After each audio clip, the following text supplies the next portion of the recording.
Hello, everybody, and welcome to the Big Family Homestead channel. We are here with an amazing, amazing new channel, Deep South Homestead. Yay! Yeah. All Right. got Danny and Wanda here, and I got to tell you guys, you are, I don't know, you're like the Einstein of redneckdom. You have come up with so many things that is just, oh my gosh, how did he figure that out? How did he do that? How did he do that? So, in all honesty, you've put out a lot of cool videos with a lot of very ingenuitive thinking. Please tell me that you're like a NASA scientist and you just decided one day you wanted to be a homesteader. How did you get all this skill set? He is my MacGyver.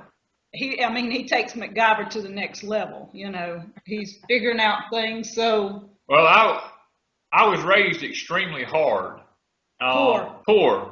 And when you're raised extremely poor, you have to learn the hard way how to do things. I never had a lot of money available at any one moment to do anything with, so I had to come up with a way to do it and make it work. So you're telling me that all of that engineering and all of your airflow and all your stuff and your root cellars and all this stuff, you just thought it up because it was a good idea. I'm self-taught. Wow. Well, you know I can't let this go. I got to pick at this for a little bit. What was your occupation before you retired? I started off, I logged for 15 years as a logger. And then I left that and went into the construction business, building houses, and I stayed in that business for 26 years. wow. Wow. So, okay. Next question up is what made you guys decide that what is it that made you guys decide you wanted to do a homesteading life? I've been homesteading for 30-something years. It's just that since Wanda and I my other wife passed away, and Wanda and I got together 2.5 years ago. I had a farm. I've always had a farm, but I had gotten rid of all my animals when my other wife passed away. It was just me. So when we got together, we decided we was going to make a clean new start, and this is the life that we wanted to live. And I'm a survivalist. I used to teach survival. So, And I studied herbs in my previous life. That's the way I describe it. I had 3 home births, and my children are between, let's see, the baby is fixing to be 26, and the oldest one's nearly 35. So I did that when it wasn't cool, and probably still isn't. And I homeschooled all 5 of my children. So, you know, that's one of the things. I love the herbs section of it, and I love I'm not an animal person, but I like the plants. yeah. So we kind of came up with, if we're going to survive, he couldn't get his disability, so we needed a way to make a living. And we decided we had land. What can we do with the land? And that's how we started. Wow, that's awesome. Well, how much property do you guys have? I have 10 acres left. I'm a kind of person that believes in being out of debt. So I sold my other land to pay off all my debts, and we are completely debt free. We owe nothing.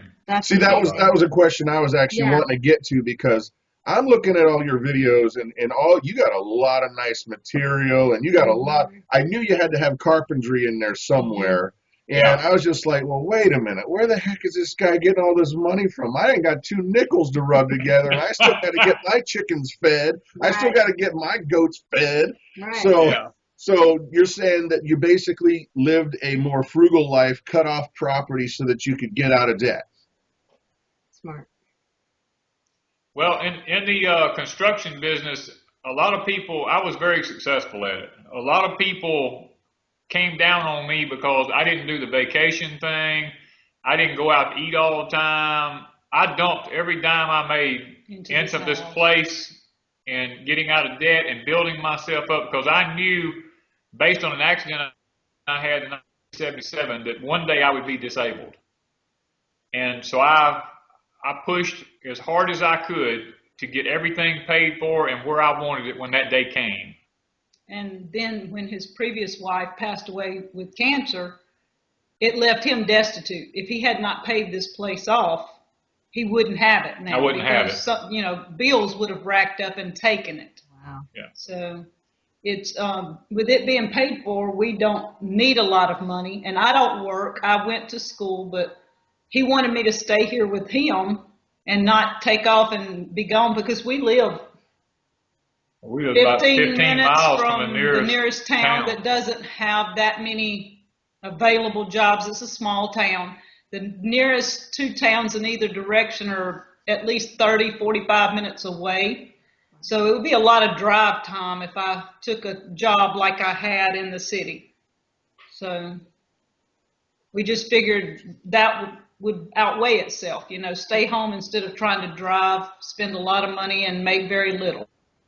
Well, how is it that you are being able to pay for your utilities? That's the thing I was curious about.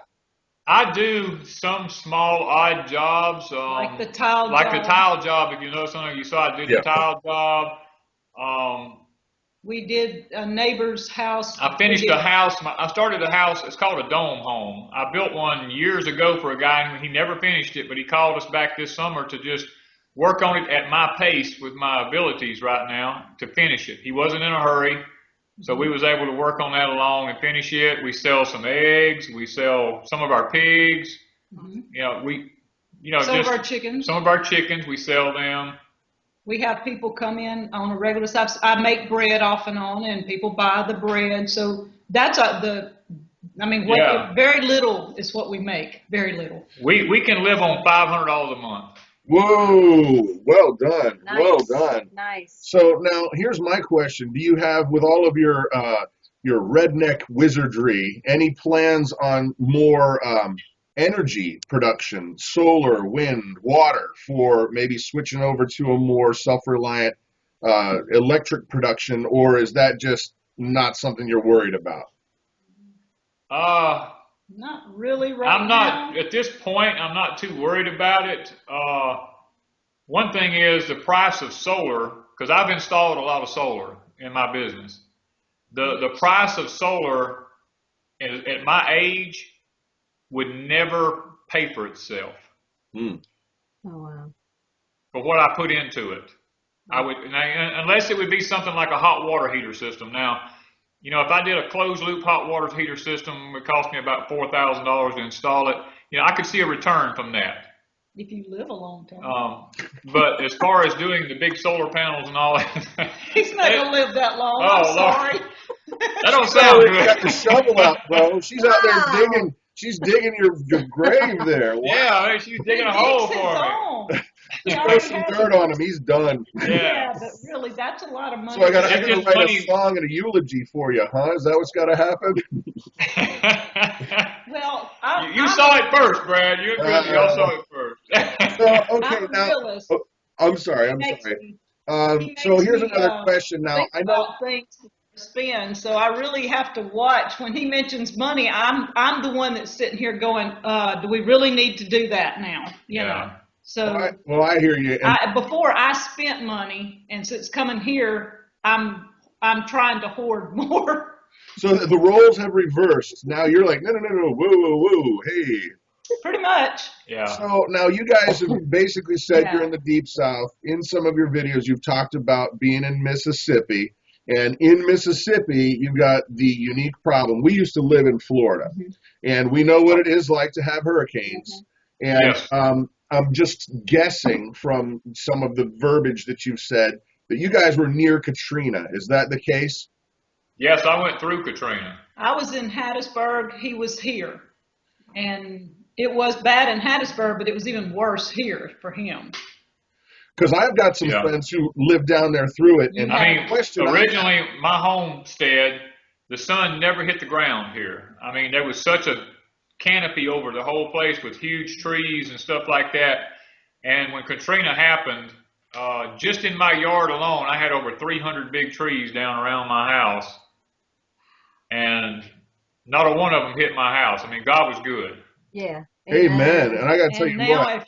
If you see the videos, you see all the open space we have. He never had that before. I didn't have that before. There was no gardening anywhere on the place except one little spot about Quarter of an acre. Quarter of an acre out of 10, and now half of it are better flat. Holy smokes. Wow. I got to tell you what, though, you know, when life gives you lemons, you got to make lemonade. Think of all that firewood you had. You're loaded. Firewood. Yeah, we took the butt cuts of all the trees. We sawed lumber out of them. That's what my barn's built out of. And my table is made, if you saw the dining room, my table is made out of one of the trees. Yeah. So he's used all that lumber in building something here. That's really cool. Now, my question that I wanted to push toward is, because you're pretty clear that you're a self-reliant guy. You're a prepared-minded guy. You're a prepared-minded couple. And I know folks that lived in ground zero when Katrina happened, and they said pretty much, excuse my French, but all hell broke loose. And between the police and looters and rioters, and it was just nutty. And you guys being down there have a unique perspective that a lot of people in the country may not know when it comes to, if something really catastrophic happens, do you have a way to protect your family? And so I hope you would talk a little bit about that going through it. The community. You have to understand, one of my videos, we talk about location being important, and we are in a place here. There's over 7,000 acres behind me that's just woods. Ooh. Oh, nice. In my community that I live in right here, we're on a dead end road. Everybody in my community, with the exception of maybe one or two, is on board with us. Should as I spoke of in one of my videos, a zombie apocalypse happen, we are all on board. We would all protect each other. We would close the road off. I mean, we would protect one another until things got back to normal. Wow, man. And you know what? You have such a blessing in that a lot of people do not have, because people just want to stick their head in the sand and act like, today's going to be just like it always was and like it always was. But I got to tell you, and I'm not telling you guys because this is preaching to the choir, but all you got to do is open a history book and see how much change happens and governments fall and currencies fail and chaos happens. We have been fortunate in living in this country that nothing major has happened for a while. But I can't find a time in history where things don't go cattywampus pretty regular. Mm-hmm. Yes, usually every couple of 100 years, 200 to 300 years. So we're pushing the issue sometimes. We keep up with everything that's going on. We look at things globally rather than locally. We watch the Dry Baltic Index about the ships on the ocean, how much stuff is moving from one country to another. And we pretty much base our lives here on what's going on in the world, not just necessarily what's going on in the United States. Because we do believe that in the very near future, and like I've mentioned in my videos, I'm not a doomsday person, but I do believe we are facing a financial collapse at some point. Well, and that said, I mean, I've got a lot of friends who are the Wall Street types, investor types, and all you gotta do is stick your finger in the wind and you just look around at the different industries, like you're saying, what kind of product is moving around the world, and what is the price of gasoline? Who is selling that gasoline? Is it the Middle East that's selling that gasoline, or is it other countries that are selling that gasoline? What's the price of basic commodities?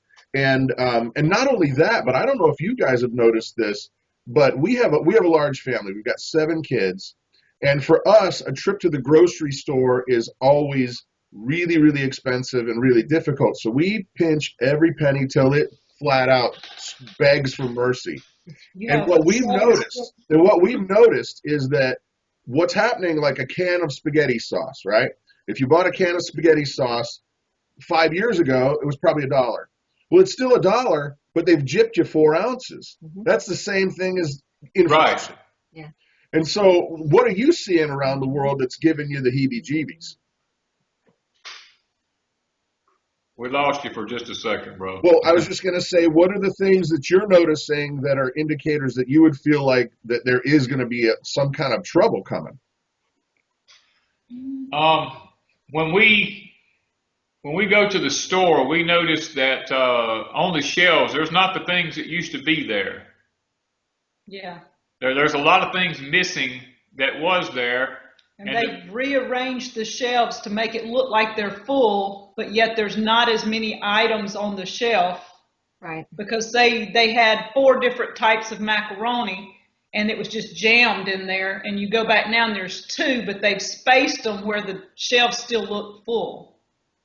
Wow. You're not stocking them. Well, and I've kind of noticed that too. Even if you go to your mega stores like Walmart, even though they're massive stores, it seems like you're getting fewer options. The money is staying the same, but what you're getting is less. Yes. We noticed that the other day. A lot of the stuff, like you mentioned there, the containers are a lot smaller as far as ounces and stuff like that's concerned, but the price is still the same. Yeah. Or more. Or, right. So they give you that deceptive, oh, everything's going to be okay, warm hug, right? Right. No, I don't believe it. But that is a perfect segue back into homestead land. How much of your food do you guys produce on your homestead? Everything, but we produce everything except maybe some flour, because we do gluten-free. The butter, we don't have goats or cows, so we buy butter. Flour, sugar. Almond milk. I use almond milk because of the gluten and dairy intolerance. So when we go to town, we spend on those things. He's kind of a chipaholic. He likes corn chips, so I have to get a couple of bags of those. Yeah, we do the gluten-free ones. And I'm a chocoholic, so I have to have some chocolate. There has to something comes in here. You guys are far enough south. Yeah. You could be growing cacao plants, just so you know. Right. Yes, I could. They have to check into that if it gets bad. Yeah. And we spend probably about maybe $300 a month. A month is we spend about $300 a month for groceries. And the rest is things, we have our own eggs, we have pork. We do buy some beef occasionally because we don't have that. Right. We have our own chickens. We do all of our veggies pretty much. We don't buy very many veggies in the store at all. Yeah. Limited there. We can a lot of fruit. We have a variety. You would not believe the variety this man had when I came out here. I thought I was in heaven. I mean, this is the garden of eating, not eating, but eating. Because my daughter comes out here and we walk in the spring and she stops and picks up strawberries that are ripe and eats them. We go over, she can pull up a carrot and eat it. I mean, there's all kinds. We have like numerous berries, blackberries, tame and wild. Huckleberries, which is local here and grow on this property naturally. We planted blueberries. We have the strawberries, raspberries. What is this down here? This mulberries. Mulberries. Oh yeah, those are my favorite. We planted mayhaws, plums, peaches, apples, apricots, nectarines. We have muscadines, both purple and bronze. Yes. So we have a variety of sweets. So we should just call you guys fruit salad down there, huh? Yeah. We have it. If you need it, we have it. I mean, we raise our own sugar cane and make our own syrup. So. I saw part of your video on that. How's your machine to process that out coming? I haven't. I'm repouring the bearings on it right now. It's a project which will be a video on it probably, showing how I do all that. Well, I'm looking forward to that myself, although I don't think that we're up here in Ohio, so I don't think we can grow sugar cane.